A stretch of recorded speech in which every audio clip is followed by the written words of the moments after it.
Leviticus chapter 14 verses 1 to 57.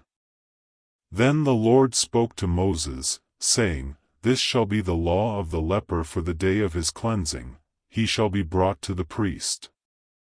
And the priest shall go out of the camp, and the priest shall examine him, and indeed, if the leprosy is healed in the leper, then the priest shall command to take for him who is to be cleansed 2 living and clean birds, cedar wood, scarlet, and hyssop. And the priest shall command that one of the birds be killed in an earthen vessel over running water. As for the living bird, he shall take it, the cedar wood and the scarlet and the hyssop, and dip them and the living bird in the blood of the bird that was killed over the running water. And he shall sprinkle it 7 times on him who is to be cleansed from the leprosy, and shall pronounce him clean, and shall let the living bird loose in the open field. He who is to be cleansed shall wash his clothes, shave off all his hair, and wash himself in water, that he may be clean. After that he shall come into the camp, and shall stay outside his tent 7 days. But on the 7th day he shall shave all the hair off his head and his beard and his eyebrows, all his hair he shall shave off. He shall wash his clothes and wash his body in water, and he shall be clean. And on the 8th day he shall take 2 male lambs without blemish, 1 ewe lamb of the 1st year without blemish, 3/10 of an ephah of fine flour mixed with oil as a grain offering, and 1 log of oil. Then the priest who makes him clean shall present the man who is to be made clean, and those things, before the Lord, at the door of the tabernacle of meeting. And the priest shall take 1 male lamb and offer it as a trespass offering, and the log of oil, and wave them as a wave offering before the Lord.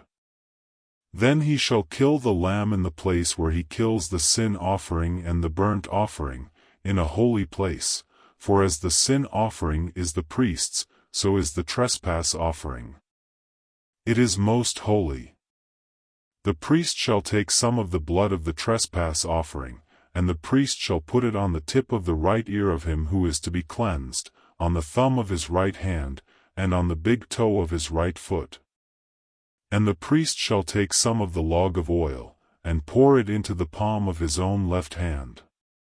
Then the priest shall dip his right finger in the oil that is in his left hand, and shall sprinkle some of the oil with his finger 7 times before the Lord. And of the rest of the oil in his hand, the priest shall put some on the tip of the right ear of him who is to be cleansed, on the thumb of his right hand, and on the big toe of his right foot, on the blood of the trespass offering. The rest of the oil that is in the priest's hand he shall put on the head of him who is to be cleansed.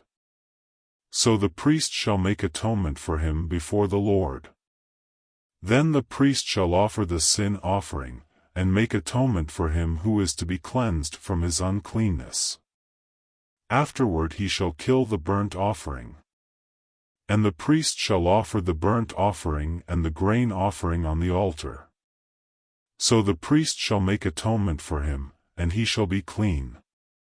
But if he is poor and cannot afford it, then he shall take 1 male lamb as a trespass offering to be waved, to make atonement for him, 1/10 of an ephah of fine flour mixed with oil as a grain offering, a log of oil, and 2 turtle doves or 2 young pigeons, such as he is able to afford. 1 shall be a sin offering and the other a burnt offering. He shall bring them to the priest on the 8th day for his cleansing, to the door of the tabernacle of meeting, before the Lord. And the priest shall take the lamb of the trespass offering and the log of oil, and the priest shall wave them as a wave offering before the Lord. Then he shall kill the lamb of the trespass offering, and the priest shall take some of the blood of the trespass offering and put it on the tip of the right ear of him who is to be cleansed, on the thumb of his right hand, and on the big toe of his right foot. And the priest shall pour some of the oil into the palm of his own left hand. Then the priest shall sprinkle with his right finger some of the oil that is in his left hand 7 times before the Lord. And the priest shall put some of the oil that is in his hand on the tip of the right ear of him who is to be cleansed, on the thumb of the right hand, and on the big toe of his right foot, on the place of the blood of the trespass offering. The rest of the oil that is in the priest's hand he shall put on the head of him who is to be cleansed, to make atonement for him before the Lord. And he shall offer one of the turtle doves or young pigeons, such as he can afford, such as he is able to afford, the one as a sin offering and the other as a burnt offering, with the grain offering. So the priest shall make atonement for him who is to be cleansed before the Lord. This is the law for one who had a leprous sore, who cannot afford the usual cleansing. And the Lord spoke to Moses and Aaron, saying, When you have come into the land of Canaan, which I give you as a possession, and I put the leprous plague in a house in the land of your possession, and he who owns the house comes and tells the priest, saying, It seems to me that there is some plague in the house, then the priest shall command that they empty the house, before the priest goes into it to examine the plague, that all that is in the house may not be made unclean, and afterward the priest shall go in to examine the house. And he shall examine the plague, and indeed if the plague is on the walls of the house with ingrained streaks, greenish or reddish, which appear to be deep in the wall, then the priest shall go out of the house, to the door of the house, and shut up the house 7 days. And the priest shall come again on the 7th day and look, and indeed if the plague has spread on the walls of the house, then the priest shall command that they take away the stones in which is the plague, and they shall cast them into an unclean place outside the city. And he shall cause the house to be scraped inside, all around, and the dust that they scrape off they shall pour out in an unclean place outside the city. Then they shall take other stones and put them in the place of those stones, and he shall take other mortar and plaster the house. Now if the plague comes back and breaks out in the house, after he has taken away the stones, after he has scraped the house, and after it is plastered, then the priest shall come and look, and indeed if the plague has spread in the house, it is an active leprosy in the house. It is unclean. And he shall break down the house, its stones, its timber, and all the plaster of the house, and he shall carry them outside the city to an unclean place. Moreover, he who goes into the house at all while it is shut up shall be unclean until evening. And he who lies down in the house shall wash his clothes, and he who eats in the house shall wash his clothes. But if the priest comes in and examines it, and indeed the plague has not spread in the house after the house was plastered, then the priest shall pronounce the house clean, because the plague is healed. And he shall take, to cleanse the house, 2 birds, cedar wood, scarlet, and hyssop. Then he shall kill one of the birds in an earthen vessel over running water, and he shall take the cedar wood, the hyssop, the scarlet, and the living bird, and dip them in the blood of the slain bird and in the running water, and sprinkle the house 7 times. And he shall cleanse the house with the blood of the bird and the running water and the living bird, with the cedar wood, the hyssop, and the scarlet. Then he shall let the living bird loose outside the city in the open field, and make atonement for the house, and it shall be clean. This is the law for any leprous sore and scale, for the leprosy of a garment and of a house, for a swelling and a scab and a bright spot, to teach when it is unclean and when it is clean. This is the law of leprosy. Mark chapter 13 verses 1 to 31. Then as he went out of the temple, one of his disciples said to him, Teacher, see what manner of stones and what buildings are here. And Jesus answered and said to him, Do you see these great buildings? Not one stone shall be left upon another, that shall not be thrown down. Now as he sat on the Mount of Olives opposite the temple, Peter, James, John, and Andrew asked him privately, Tell us, when will these things be? And what will be the sign when all these things will be fulfilled? And Jesus, answering them, began to say, Take heed that no one deceives you.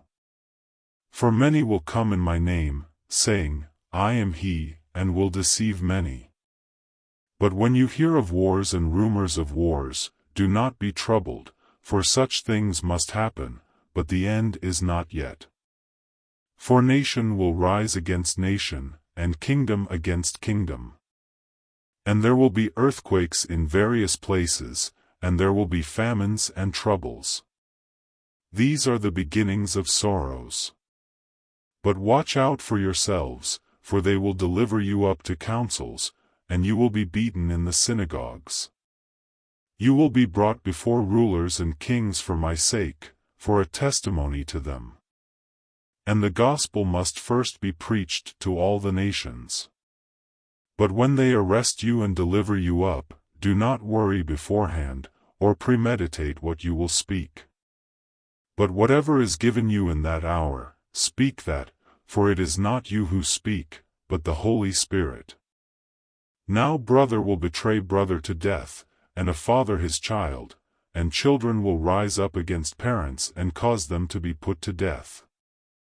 And you will be hated by all for my name's sake. But he who endures to the end shall be saved.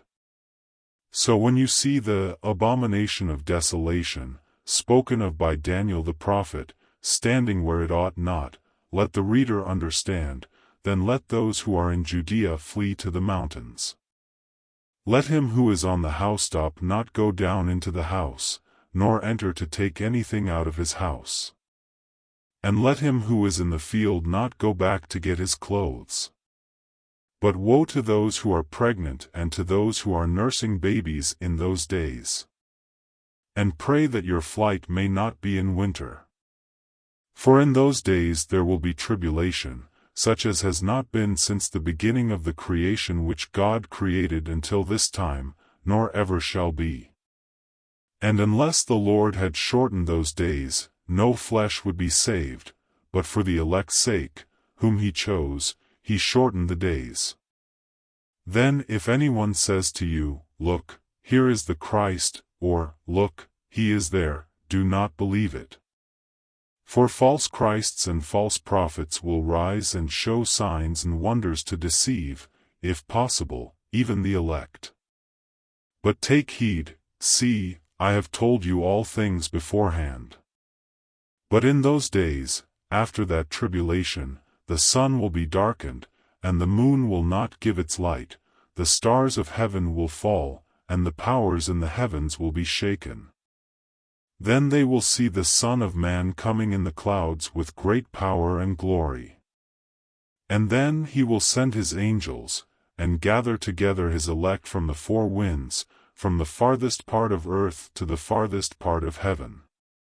Now learn this parable from the fig tree. When its branch has already become tender, and puts forth leaves, you know that summer is near. So you also, when you see these things happening, know that it is near, at the doors. Assuredly, I say to you, this generation will by no means pass away till all these things take place.